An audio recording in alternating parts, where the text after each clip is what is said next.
Hi, hello, namaste. Welcome to Citivision Presents My Personal Diary.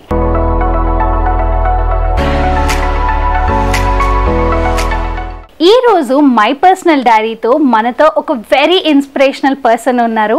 ఆయన Telangana tourism development centre chairman, ఎవరో కాదు మన Uppala Srinivas. Welcome to our City Vision my personal diary. So sir, అసలు మీరు ఉప్పల శ్రీనివాస్ గుప్తా గారు అంటే మాకు మొత్తం ఈ తెలంగాణ టూరిజం చైర్మన్ కింద తెలుసు. కానీ అసలు నిజమైన ఉప్పల శ్రీనివాస్ గుప్తా గారు అంటే ఎవరు, మీ బాల్యం ఏంటి, ఎక్కడ పుట్టారు, అవన్నీ ప్లీజ్. లక్ష్మీదేవపల్లి అమ్మ. మా ప్రాపర్ వచ్చేసి సిద్దిపేట జిల్లా, కాన్స్టిట్యున్సీ కూడా సిద్దిపేటకే వస్తుంది. కేసీఆర్ గారు మన ముఖ్యమంత్రి గారు చింతమడక, మాదేమో లక్ష్మీదేవపల్లి. పొలిమేరనే అడ్డం ఉంటుంది, దగ్గర ఊరుకు 2-3 కిలోమీటర్ల దూరంలోనే ఉంటుంది. లక్ష్మీదేవపల్లి గ్రామం మా సొంత ఊరు. నేను 5th క్లాస్ వరకు అక్కడే చదువుకొని తర్వాత 6th 7th బట్టిపల్లి అని చెప్పేసి ఇప్పుడు జగదేపూర్ మండల్, కేసీఆర్ గారు కాన్స్టిట్యున్సీ గజ్వెల్. 6th 7th అన్నయ్య టీచర్ ఉండే, అక్కడ చదువుకున్నా. అంటే మా ఊర్లో అప్పుడు 5th క్లాస్ వరకే ఉండే, ప్రైమరీ స్కూల్ వరకే ఉండే.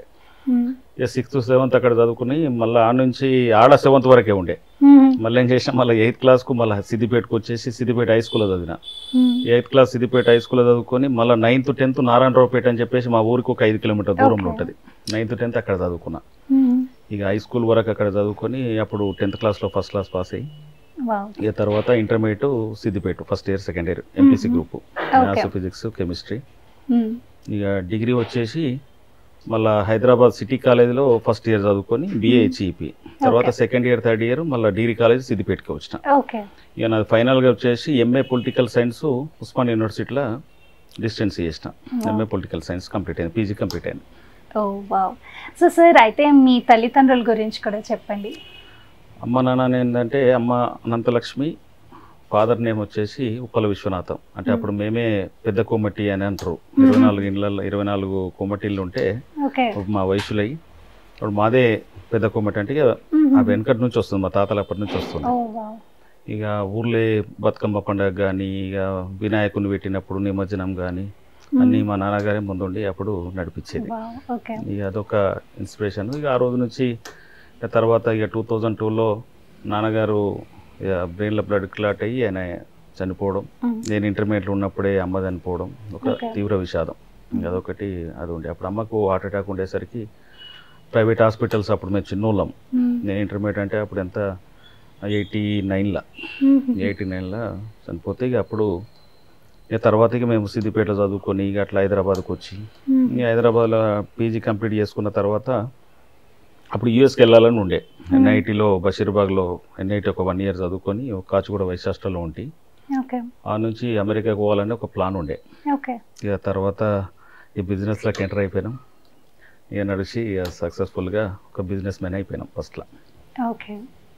సో సార్, మొత్తం మీ ఫ్యామిలీలో ఎంతమంది? అంటే మీరు ఒక్కరే సన్నా లేకపోతే మీ అన్నయ్య కూడా ఉంటారు.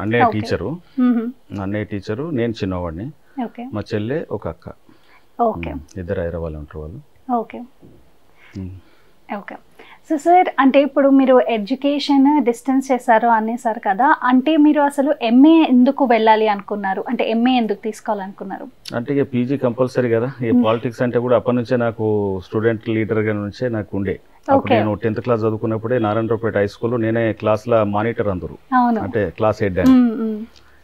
అప్పటి నుంచే మనకు లీడర్ లక్షణాలు ఉండే స్టూడెంట్ లైఫే. ఇక తర్వాత ఇక కాంగ్రెస్ పార్టీలో NSU అని, యూత్ కాంగ్రెస్ అని, తర్వాత స్టేట్లో PCC సెక్రటరీగా కూడా చేసిన. ఉమ్మడి రాష్ట్రంలో బొత్స సత్యనారాయణ PCC ప్రెసిడెంట్ ఉన్నప్పుడు నేను స్టేట్ సెక్రటరీగా ఉంటే, ఇక రాజశేఖర రెడ్డి గారు ఉన్నప్పుడు అప్పుడే ప్రయత్నం చేసిన MLA కోసం అని ఉప్పల్ కాన్స్టిట్యున్సీలో. ఇక తర్వాత ఇక రోజులు ఇక కాంపిటీషన్ ఫుల్ ఉంటుంది కదమ్మా. అప్పుడు ఉప్పల్ రాజిరెడ్డి అని చెప్పేసి ఆయనకి MLA టికెట్ ఇచ్చారు, ఆయన గెలిచిండు.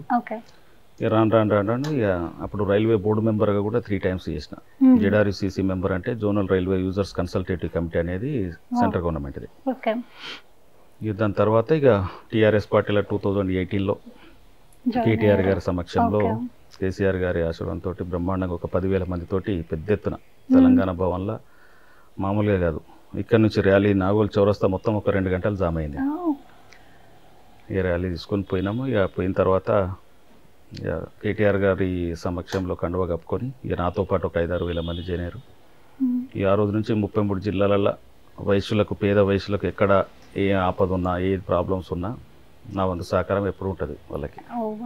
అంటే రాజకీయంగా కానీ, సామాజికంగా కానీ, ఆర్థికంగా కానీ అన్ని విధాలల్లో నేనున్నానని చెప్పేసి వాళ్ళకు ఒక భరోసా.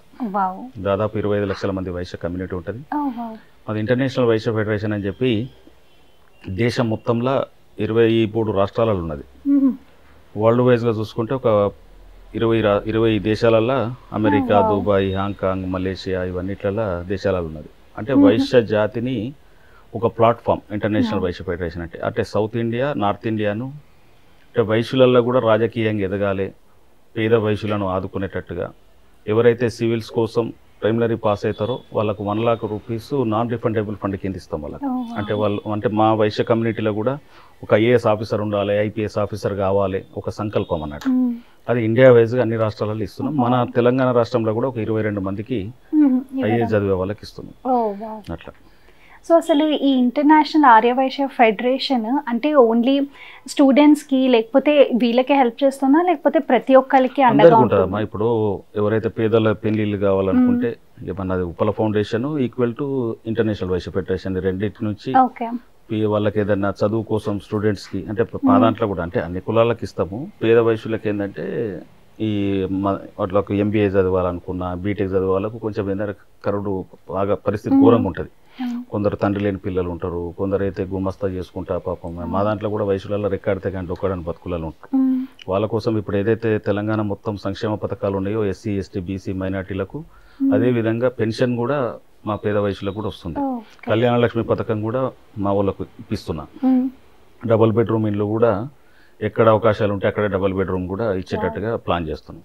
ఎందుకంటే మా దాంట్లో కూడా చాలా మంది ఉంటారు. అంటే ఒక ఎస్సీలు, బీసీలే పేదరికం కాదు, అగ్రకులం అయినా కానీ ఫార్వర్డ్ క్లాస్లో ఉన్నా కానీ మా దాంట్లో కూడా పేదరికం వాళ్ళు చాలా మంది ఉంటారు. ఇప్పుడు నిన్న మునుగోడు కాన్స్టిట్యున్సీకి పోతే కూడా ఎలక్షన్స్లో ప్రచారం పోతే ఆడ కూడా చాలా మందికి వస్తుంది పెన్షన్. ఇప్పుడు కొత్తగా 10 లక్షల మందికి 33 జిల్లాల కేసీఆర్ గారు 57 ఏళ్ళకే ఇస్తుండ్రు. ఇంతకుముందు 65 ఏళ్ళకు ఉండే, ఇప్పుడు 57 ఇయర్స్కే ఇస్తుండే. కాబట్టి ఆ 57 ఇయర్స్ నిండిన వాళ్ళందరికీ ఇస్తున్నా. వైట్ కార్డు ఉన్న వాళ్ళకు వైట్ కార్డు అవకాశం ఉంటే వైట్ కార్డు అంటే రేషన్ కార్డు. ఇప్పుడు ఒక మనిషికి మీద 6 కిలోల బియ్యం వాళ్ళకి ఏదేది ఉంటాయో అన్ని ఇచ్చే విధంగా వాళ్ళకి రైతు బంధు వస్తుంది, రైతు బీమా. మా దాంట్లో కూడా వ్యవసాయం చేసే వాళ్ళు చాలా మంది ఉంటారు. 10 ఎకరాల పొలం ఉన్నదంటే వాళ్ళకు ₹1,00,000 సంవత్సరానికి వస్తుంది. గవర్నమెంట్ స్కీమ్స్ అన్నీ వస్తాయి. ఆరోగ్యశ్రీ కార్డు, ఒకవేళ ఏదైనా హార్ట్ ప్రాబ్లం ఉన్నా, ఏదైనా ఫ్రాక్చర్ అయినా కార్పొరేట్ హాస్పిటల్ యశోదల కావచ్చు, అపోలో హాస్పిటల్ కూడా ట్రీట్మెంట్ చేసుకునే అది ఉంది. మళ్ళీ ఇంకోటి ఏంటంటే గాంధీ హాస్పిటల్ కానీ, మన గాంధీ హాస్పిటల్ కావచ్చు, ఉస్మానియా హాస్పిటల్ కావచ్చు, వాళ్ళ దగ్గర కూడా ఫ్రీగా అయ్యేటట్టుగా కూడా దగ్గర ఉండి చేస్తుంటే ఏదైనా వాళ్ళకి సీఎం రిలీఫ్ ఫండ్ కూడా ఇప్పిస్తుంటారు. ఒకవేళ ఎల్ఓసి కావాలనుకుంటే లెటర్ ఆఫ్ క్రెడిట్ అని చెప్పి వాళ్ళకు ఒక 4-5 లక్షల ట్రీట్మెంట్కి అవసరం పడుతుందంటే మళ్ళీ నిమ్స్ హాస్పిటల్ కూడా చేయిస్తుంటారు అట్లా. ఎందుకంటే వాళ్ళందరికీ కొంచెం మనం అంటే ప్రభుత్వంలో ఉన్నాం, ఒక కార్పొరేషన్ చైర్మన్ ఉన్నాం టూరిజంలో, దానికోసమని వాళ్ళకు ఒక నమ్మకం సీరణ దగ్గర పోతే అంత పనులు అయితే. సో సార్ అసలు ముందుగా ఈ ఫెడరేషన్ స్టార్ట్ చేసినప్పుడు మీరు కూడా ఫస్ట్ నుంచి ఇందులో భాగం కాబట్టి అంటే ఎందుకు అసలు ఈ ఫెడరేషన్ స్టార్ట్ చేయాలి అనిపించింది? అంటే ఇప్పుడు వైశ్యులలో ఎట్లుంటుందంటే ఆర్య వైశ్యులలో ఎంతసేపు బిజినెస్ లెక్కనే ఉంది. ఇప్పుడు కిరాణా షాప్ నుంచి మొదలు పెడితే రైస్ మిల్ అని, ఆయిల్ మిల్ అని, దాల్ మిల్స్ అని, ఫార్మా కంపెనీస్ అని, మెడికల్ షాపులని వీటి మీదనే ఫోకస్ చేస్తారు కదప్ప. మా దాంట్లో కూడా మా కొడుకును ఇప్పుడు ఒక తండ్రి బిజినెస్లో ఉండేసి కొడుకును రాజకీయంగానైనా కొంచెం ఎదగాలని చెప్పేసి ఒక సర్పంచ్, ఒక వార్డు మెంబర్, ఒక కౌన్సిలర్, కార్పొరేటర్, ఒక ఎమ్మెల్యే అనేది రాదు. ఎంతసేపు నా కొడుకు కూడా బిజినెస్లో పోవాలి, లేకపోతే నా కొడుకు అమెరికాకు పోయి ఎంఎస్ చేసుకోవాలి, ఎంఎస్ చేసిన తర్వాత ఒక సాఫ్ట్వేర్ ఇంజనీర్ కావాలి, అదే ఉంటుంది తప్ప ఇక మిగతాది అనేది లేకుండే. ఈ మధ్య ఏంటంటే ఈ 10 సంవత్సరాల నుంచి చాలా మంది కూడా మా దాంట్లో కూడా ఎంపీటీసీలు అవుతుర్రు, జెడ్పీటీసీలు అవుతుర్రు, కౌన్సిలర్లు అవుతుర్రు, మున్సిపల్ చైర్మన్లు అయ్యారు. ఇప్పుడు 11 మంది మున్సిపల్ చైర్మన్ ఉన్నారు తెలంగాణ. అవుట్ ఆఫ్ 110 మున్సిపల్ చైర్మన్ల గవర్నమెంట్లో. ఇలా గజ్వేల్ కాన్స్టిట్యున్సీలో కానీ నల్గొండ జిల్లాలో 9 ఉన్నారు. ఇట్లా మెదక్ల అందరు ఒక మెదక్లో కూడా ఒక చంద్రపాల్ అని చెప్పేసి ఒక మున్సిపల్ చైర్మన్ ఉన్నాడు. ఇదేంటంటే ఒక రాజకీయంగా కేసీఆర్ గారు ఆర్యవైశ్యులో ఒక హక్కున చేర్చుకున్నట్టు ఉన్నాడు. అంటే గత ప్రభుత్వాలను ఎట్లుండే అంటే మనల్ని మా కులాన్ని మొత్తం ఒక ఓటు బ్యాంక్ లెక్క వాడుకున్నారు. అంటే కోమట్లకి ఏందిలే, మీకెందుకే వ్యాపారం ఉన్నది, మీకెందుకు రాజకీయం, మీరు ఎంతసేపు భయపడతారు కదా, మీకెందుకు రాజకీయం అన్నట్టుగానే ఫోకస్ చేద్దరు. ఇప్పుడు ఆ పరిస్థితి లేదు. నేను కూడా అవేర్నెస్ తెచ్చుకుంటూ స్టూడెంట్స్ నుంచి మొదలు పెడితే అందరికీ, అంటే మనం ఎందుకు ఉండొద్దు. ఒక పోలీస్ స్టేషన్కి వెళ్తే నువ్వు 100 కోట్ల ఆస్తిపరుడు, ఒక పెద్ద ఫార్మా కంపెనీ కావచ్చు, ఒక రైస్ మిల్ ఓనర్ కావచ్చు, పోలీస్ స్టేషన్ పోతే ఒక సబ్ ఇన్స్పెక్టర్ కూర్చేసి కూర్చుండే రెస్పెక్ట్ ఉండదు. అంటే ఇప్పుడు హాస్పిటాలిటీ సర్వీసెస్ అన్నట్టుగా అంత రెస్పెక్ట్ వేరే ఉంది అనుకో. పోలీసింగ్ వ్యవస్థనే చేంజ్ చేసిండు కేసీఆర్ గారు ముఖ్యమంత్రి అయిన తర్వాత. అంటే ఆ రోజులల్లో వాళ్ళకు ఒక కూర్చేయడానికి కూడా వాళ్ళకు ఒక రెస్పెక్ట్ ఉండకపో. ఇక అదే ఒక సర్పంచ్ వచ్చినట్టే, అరే సర్పంచ్ వచ్చిండ్రా చేరలేకయావు అని చెప్పేసి ఒక సబ్ ఇన్స్పెక్టర్ కావచ్చు, కానిస్టేబుల్ కావచ్చు, ఆ స్థితి ఉంటుంది. అంటే రాజకీయం ఏ పార్టీ అయినా కావచ్చు, పవర్ అనేది దాన్ని వేరే ఉంటుంది. అందుకని చెప్పేసి నేను రాజకీయాలకు వచ్చేసి కూడా చాలా మందిని రాజకీయాలకు రమ్మని చెప్పేసి చెప్తున్నా. ముఖ్యంగా ఫోకస్ చేసేది నేను టీఆర్ఎస్ పార్టీలో ఉన్నా కాబట్టి టీఆర్ఎస్ పార్టీకి తీసుకొని పోతున్నాను. అట్లా. సో సార్, ఇందాక మీరు మాటల్లో అన్నారు మీరు బిజినెస్ కూడా చేస్తాను అని. ఏం బిజినెస్ చేస్తున్నారు సార్? మాది బాటిలింగ్ కంపెనీ అమ్మా. ఇది empty glass bottles, new bottles, old bottles recycling చేస్తాం. దాదాపు చాలా రోజుల నుంచి 25-26 సంవత్సరాల నుంచి చేస్తున్నాను. అది పీజీ కంప్లీట్ కాగానే బిజినెస్ ఎంటర్ అయినాం. మాదొకటి హోటల్ కూడా ఉంది. బిజినెస్ బిల్డర్గా, బాబు బిల్డర్గా కూడా చూస్తాడు. హాస్పిటాలిటీ సర్వీసెస్ కింద అది కూడా ఉన్నాయి, హోటల్ ఫీల్డ్ అది చేస్తుంటాం. సో సార్, అసలు అంటే మీరు బిజినెస్లోకి ఎంటర్ అయ్యారు, సడన్గా ఈ పాలిటిక్స్లోకి ఎందుకు వెళ్ళాలి అనిపించింది మీకు? అంటే నాకు స్టూడెంట్ అప్పటి నుంచే నాకు రాజకీయం కావాలి, ఒక అసెంబ్లీలో కూర్చోవాలనేది ఒక షోకు. అధ్యక్ష అనేది ఒక కాన్సెప్ట్. అది ఎప్పుడైతుందో కేసీఆర్ గారు ఇప్పుడు ఒక మంచి క్యాబినెట్ మినిస్టర్ ర్యాంక్ ఇచ్చిండు. టూరిజం అంటే ఒక మంచి ఎలివేషన్ పోస్టు. ఇలా వరల్డ్ వైజ్గా ఎక్కడ తిరిగినా కానీ ఇండియాలో కూడా ఏ రాష్ట్రం లేని విధంగా ఇంటర్నేషనల్ టూరిస్టులను కావచ్చు, ఇండియా మొత్తంలో అన్ని రాష్ట్రాల నుంచి మన తెలంగాణ రాష్ట్రంలో ఉన్న టూరిజం ప్లేసెస్ అన్నీ చూసే విధంగా ప్లాన్ చేస్తున్నాం. ఎందుకంటే కేసీఆర్ గారు, కేటీఆర్ గారు, మా మంత్రి శ్రీనివాస్ గౌడ్ గారి సపోర్ట్ తోటి ఇలా తెలంగాణ టూరిజాన్ని ఒక హబ్బులాగా చేస్తున్నాం. ఇలా హరిత హోటల్స్, ఒక మామూలు వ్యక్తి కూడా అకామిడేట్ అయ్యే విధంగా, హోటల్లో స్టే చేసే విధంగా కూడా ప్లాన్ చేస్తున్నాం. మళ్ళీ అది కాకుండా కూడా ఇప్పుడు బోటింగ్ దుర్గం చెరువు దగ్గర కానీ, ట్యాంక్ బండ్ దగ్గర కానీ, నాగార్జున సాగర్లా చాలా ఉన్నాయి. కోటిలింగాలు అని చెప్పేసి ధర్మపురి దగ్గర, ధర్మపురి పోతుంటే కూడా ఉంటుంది. ఇవన్నిట్లలో కూడా బోటింగ్ ఉన్నది. చాలా మందికి ఏంటంటే ఇంకా ఇప్పుడు మొన్ననే బుద్ధవనము రీసెంట్గా కేటీఆర్ గారు, మంత్రి గారు, నేను అందరం ఇనాగ్రేట్ చేసినట్టు ఇక్కడ నాగార్జున సాగర్ దాదాపు ఒక 70 కోట్ల రూపాయలతోటి 250 ఎకరాలలో చాలా పెద్ద ఎత్తున, అంటే వరల్డ్ వైజ్ బుద్ధిస్టులందరూ కూడా వచ్చేసి అక్కడ దర్శనం చేసుకుంటారు. బుద్ధిస్టులకు ఇష్టమైన బుద్ధుని విగ్రహం కాబట్టి నాగార్జున కొండ, నాగార్జున సాగర్ పేరు ఎట్లా వచ్చిందంటే నాగార్జునుడు అనేటైనే బుద్ధునికి శిష్యుడు ఉండే, అందుకే ఆడ ఉన్నాడు కాబట్టి అక్కడ నాగార్జున సాగర్ అని చెప్పి పేరు వచ్చింది. మళ్ళీ ఇంకోటి ఏంటంటే మాకు ప్లస్ పాయింట్ ఏంటంటే రామప్ప టెంపుల్ కూడా యునెస్కోలో వచ్చింది. ఎప్పుడు అప్పుడు ఉమ్మడి రాష్ట్రంలో మన తెలంగాణ టూరిజాన్ని ఎవరు కూడా పట్టించుకోలేదు. ఎంతసేపు ఆంధ్రప్రదేశ్ అటే అన్నట్టుగా వైజాగ్ అట్లా డెవలప్ చేశారు. కానీ తెలంగాణలో ఎన్నో ఉన్నాయి వనరులు.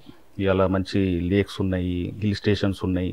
ఈకో టూరిజం చేయాలనుకుంటే ఒక 70,000 ఎకరాల ఫారెస్ట్ ఉంది మనకు. ఆదిలాబాదు, నిర్మల్ అవన్నీ చూసుకుంటే అన్నీ ఉన్నా కానీ మన దగ్గర ఎక్కువ ఫోకస్ చేయలే. ఇప్పుడు కేసీఆర్ గారు ముఖ్యమంత్రి అయిన తర్వాతనే ఇదంతా ఈకో టూరిజం కావచ్చు, హెల్త్ టూరిజం కావచ్చు, టెంపుల్ టూరిజం. ఇవాళ యాదాద్రి టెంపుల్ ఒక 1,400 కోట్ల రూపాయలతోటి కేసీఆర్ గారు బ్రహ్మాండంగా నిర్మించాడు.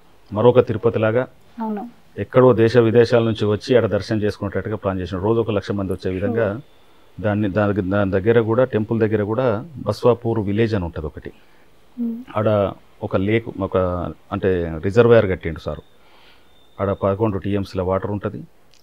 ఆ వాటర్ తోటి సాగునీరు కోసం దాదాపు ఒక 20 లక్షల ఎకరాలకు పారే విధంగా, పంటలు పండించుకునే విధంగా ఆడ కూడా ఒక 300 ఎకరాల్లో డెవలప్ చేస్తున్నాం టూరిజాన్ని.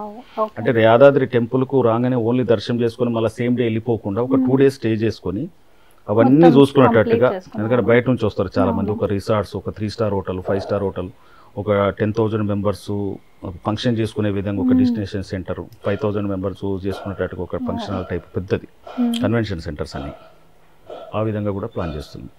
ఓకే. సో మెయిన్గా మనము అంటే తెలంగాణ అనగానే అందరికీ హైదరాబాదే గుర్తొస్తుంది ఫస్ట్ థింగ్. సో ఈ హైదరాబాద్లో మీరు రాబోయే కాలంలో చేయబోయే మార్పులు ఏంటి? హైదరాబాద్లో ఇప్పుడు మనకు ప్లాజా హోటల్ ఉన్నది. ప్లాజా హోటల్లో కూడా దాంట్లో కూడా బంకెట్ హాల్స్ ఉంటాయి. ఎవరైనా ఫంక్షన్ చేసుకోవచ్చు, ఏదైనా ఈవెంట్స్ చేసుకోవచ్చు, ఏదైనా సాఫ్ట్వేర్ కంపెనీ వాళ్ళ ఎంప్లాయీస్ కూడా, వాళ్ళు ఏదైనా సాఫ్ట్వేర్ ఇంజనీర్స్ కూడా దానిలో మీటింగ్స్ పెట్టుకునేటట్టుగా కూడా ఉన్నాయి. తారామతి బారాదారి అని చెప్పేసి ఒక ఫోటో షూట్ చేసుకునేటట్టుగా కూడా ఉంటుంది. అందులో కూడా పెళ్లిళ్ళు అవుతాయి, ఎంగేజ్మెంట్స్ అవుతాయి. ఇంకా అది కాకుండా కూడా ఈ సరౌండింగ్లల్లో దగ్గరలో ఉన్న రాచకొండ ఇవన్నీ ఇప్పుడు మనకు ఎక్కడ పోచంపల్లి విలేజ్ ఉంది. పోచంపల్లి విలేజ్ కూడా యునెస్కోలో ప్రపంచంలోనే ఒక మంచి చేనేత పరిశ్రమకు ఒక మంచి విలేజ్ అని చెప్పి చేనేత కార్మికులు అగ్గిపెట్టెలనే ఒక చీర తయారు చేసేటట్టుగా చేసిండ్రు. ఆ విధంగా ఒక పోచంపల్లి విలేజ్ ఈయన రామోజీ ఫిల్మ్ సిటీ దాటంగానే వస్తుంది పోచంపల్లి, మీకు ఐడియా ఉండొచ్చు. ఆ పోచంపల్లి విలేజ్ ఇప్పుడు ప్రపంచవ్యాప్తంగా ఒక పర్యాటక విలేజ్ లాగా అవార్డు వచ్చింది మాకు. మొన్న రీసెంట్గా కూడా 4 అవార్డ్స్ వచ్చినాయి.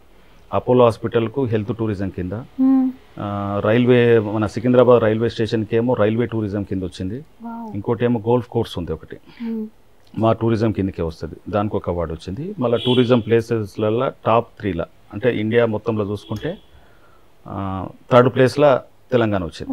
అంటే అది కూడా ఒక అవార్డు, మంచి అవార్డు. అంటే కేసీఆర్ గారికి ఏంటంటే ఒక టూరిజాన్ని చాలా డెవలప్ చేయాలి. ఇప్పుడు కొన్ని కంట్రీస్ ఎట్లున్నాయంటే సింగపూర్, మలేషియా ఇవన్నీ టూరిస్టులతోటే వాళ్ళకి రెవెన్యూ, మెయిన్ రెవెన్యూ. మన తెలంగాణలో కూడా ఆ విధంగానే ప్లాన్ చేయాలన్నట్టుగా మంచి మంచి ఇప్పుడు భువనగిరి కిలా ఉన్నది, భువనగిరి కిలా కూడా రోప్ వే వేసే విధంగా ప్లాన్ చేస్తున్నాం. ఇప్పుడు భద్రాచలం టెంపుల్ కూడా అది కూడా డెవలప్ చేయాలని, రామప్ప టెంపుల్ కూడా యునెస్కోలో ఉంది కాబట్టి చాలా మంది వస్తారు పర్యాటకులు. అది కూడా దాన్ని కూడా రోడ్స్ కానీ అక్కడ ఆల్రెడీ హరిత హోటల్ ఉంది, బోటింగ్ ఉంది, అది కూడా సరిపోదు కాబట్టి వచ్చిన పర్యాటకులకు ఇంకా అకామిడేషన్ చేసే విధంగా ఒక 200 రూమ్లు 300 రూమ్లు కట్టే విధంగా ప్లాన్ చేస్తున్నాం. సో సార్ ఇప్పుడు మీరు 2018 నుంచి మన కేసీఆర్ గారితో ఉన్నాను అనేసి అన్నారు. సో ఇప్పుడు మీరు వచ్చాక చేసిన మార్పులు ఏంటి ముందర లేనివి? అంటే ఇప్పుడు గవర్నమెంట్ తెలంగాణ రాష్ట్రం రాకముందు ఉమ్మడి రాష్ట్రంలో మాత్రం అసలు తెలంగాణలో టూరిజం అనేది ఏదో ఒక హరిత హోటల్స్ కట్టిరు చేసిరు అంతే తప్ప కానీ హిల్ స్టేషన్స్ కానీ ఫారెస్ట్లో ఈకో టూరిజాన్ని కానీ టెంపుల్ టూరిజాన్ని కానీ ఎక్కడ కూడా డెవలప్ చేసిన దాఖలాలు లేవు. ఎందుకంటే మీకు తెలుసు కదా, మా తెలంగాణ అన్యాయం ఏంటంటే ఇప్పుడు తెలంగాణ రాష్ట్రం కోసం ఎందుకు కొట్లాడినా మనం అందరం నీళ్లు నిధులు నియామకాల కోసమే ఫోకస్ చేసినాం. ఇక్కడ ఎంప్లాయీస్కి అంటే స్టూడెంట్స్కు ఎంప్లాయ్మెంట్ సరిగా లేక, మళ్ళీ ఏంటంటే నీళ్ళ కోసం మనం ఎక్కడ బోర్ వేసినా కానీ 1000 ఫీట్లు వేసినా కానీ నీళ్లు పడకపోయేది. ఇలా కాళేశ్వరం నీళ్లతోటి 1 కోటి ఎకరాల మాగానైంది. 3.5 సంవత్సరాల ఒక దాదాపు 1,00,000 కోట్లతోటి నా భూతో నా భవిష్యత్తు లాగా ఇలా ప్రపంచంలో ఎక్కడ లేని విధంగా కాళేశ్వరం ప్రాజెక్టు తయారైంది. దాంతో మనకి ఇప్పుడు హైదరాబాద్ కూడా 30 TMSల వాటర్ తోటి 24 గంటలు వాటర్ వచ్చే విధంగా, నల్ల ఇప్పంగానే మనకు వాటర్ వచ్చే విధంగా ప్లాన్ చేస్తుంది సీఎం గారు.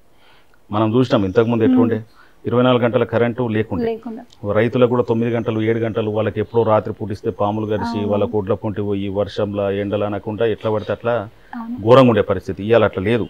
నీకు పంపు సెట్లకు వాళ్ళ బోర్ వేసుకోవాలంటే ఎప్పుడన్నా పోవచ్చు, ఎప్పుడన్నా 4 గంటలు పెట్టేసుకొని వాళ్ళ పొలం వారించుకోవచ్చు, మొక్కజొన్న వారించుకోవచ్చు, చెరుకు వారించుకోవచ్చు, ఏదైనా పత్తి వారించుకోవచ్చు. ఆ విధంగా ఇప్పుడు వచ్చింది.